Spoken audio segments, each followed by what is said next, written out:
Welcome to the Erev Shabbos Drasha Parshas Achrei Mos Kadoshim, Young Israel of Lawrence-Cedarhurst. And we are part of a longer series now of focusing on reconnecting to the shul. We're going to be focusing each week on first the Drasha on Friday and then the Shir on Sunday morning on one implement, one vessel of the shul. Last week looked at the Aron and the basic ideas behind the Aron, both on Friday and on Sunday. Now this week we're going to be looking at the Ner Tamid, the constant light, the light which shines above the Aron in every shul.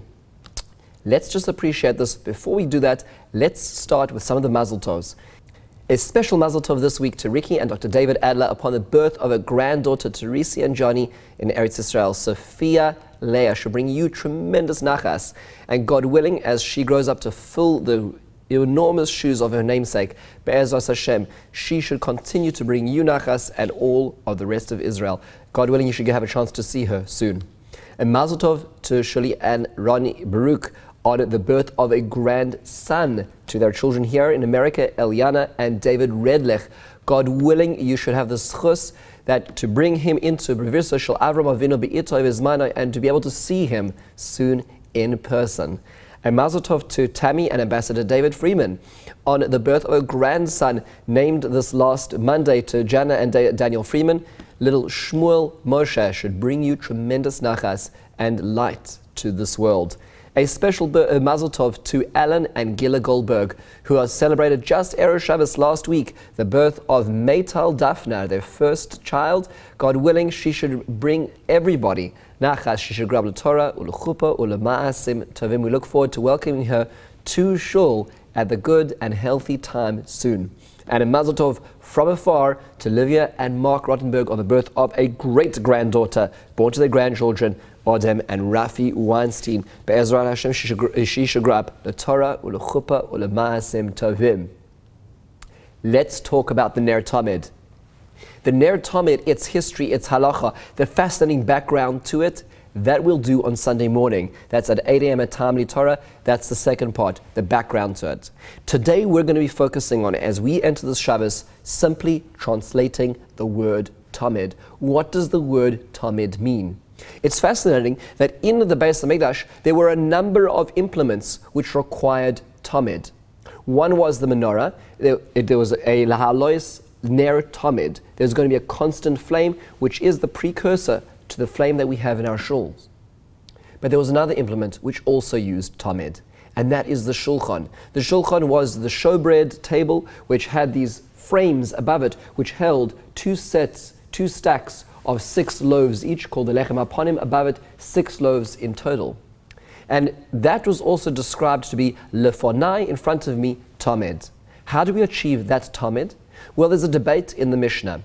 The sages of the Mishnah in Menachos and Daf Tzadi Tesam Beis tell us that the way they would have to arrange it would be that the Kohanim would come in from the one side and they would insert on their once weekly changing of the Lechem HaPanim, they would insert the one loaf from the one side, and as it was being inserted, the other old loaf was being taken off.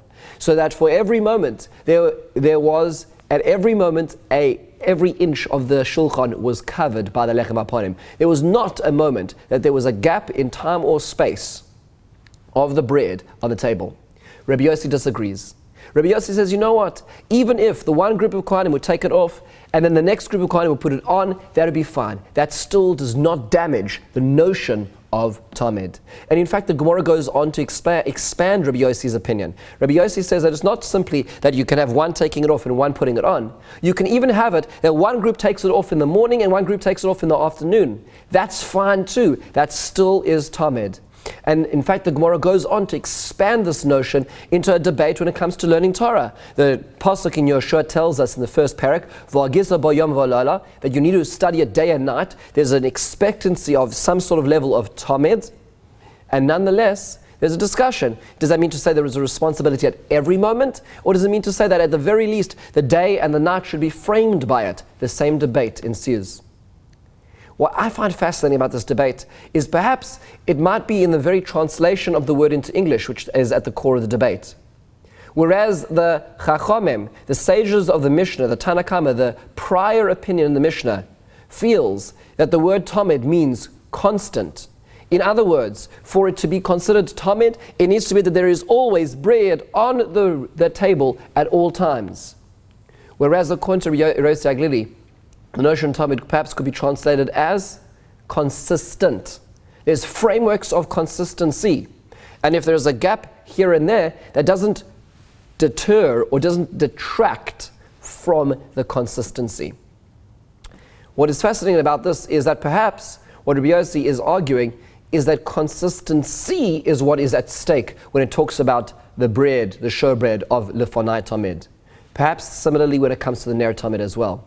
And I think it's particularly meaningful because a lot of the Mefarshim, as an example, the Shla HaKodesh says, the reason why we have a Ner Tamid in Shul today is that because when the Beis HaMikdash was destroyed and we no longer have the menorah, we no longer have the ability of being able to kindle the menorah throughout the Beis HaMikdash throughout all time, we now have the Tamidus, we have that consistency, so to speak, continued even though it's imperfect. And I think that's very pertinent to today. You know, today we don't have the ability of constance in the same way. We don't necessarily have the ability to come to shul as we want to. We're not able to see our family as we want to. We're not able to continue our jobs necessarily as we want to. But there is a certain level of consistency, and consistency may have gaps. Consistency may not be all the time, but to create that same spiritual, emotional, physical framework, the anchors in our lives, that there should be consistency. You know that there are people who have never missed a minyan in their lives, people who never missed being with a tzibur for davening, and now, during this period, there's a gap, the first time in their lives. And unfortunately, there is a gap, and it's a terrible moment. We are going to create that moment of consistency.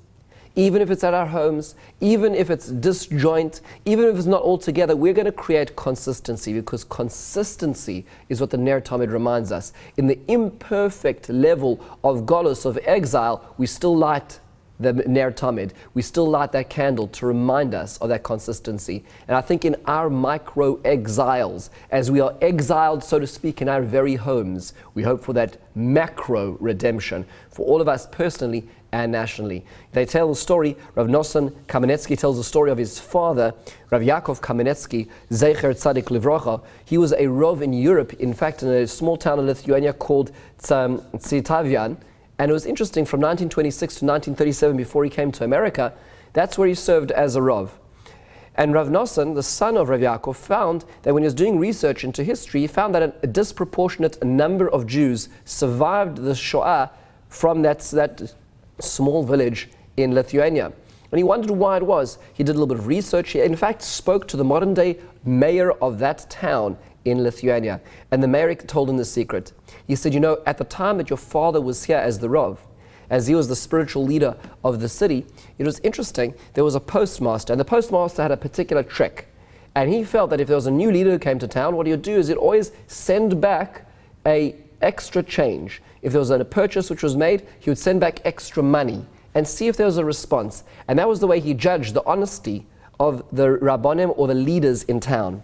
When Rav Yaakov Kamenetsky in 1926 came to this small village in Lithuania, he did the same thing. He sent him extra change. Immediately the change was returned, and that set a very good relationship, so much so that later on, when the Nazi action came to round up the Jews, he notified the Jews before the Nazis got there.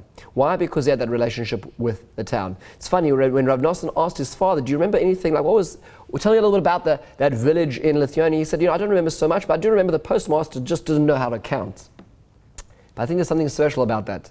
Consistency doesn't always mean to say that we're always in one place, we're always doing one thing. But it means to say that our values are always the same. That no matter what situation we're in, we're able to follow our values. We have a compass. We're not simply moving around based on situation, based on stimuli around us. We are governed by principles. We are governed by values. We're able to create the tamidus, that consistency in our lives, even in inadequate situations. God willing, we should witness not only our micro Geula redemption, we should also witness our macro Geula very soon. Have a wonderful and a meaningful Shabbos.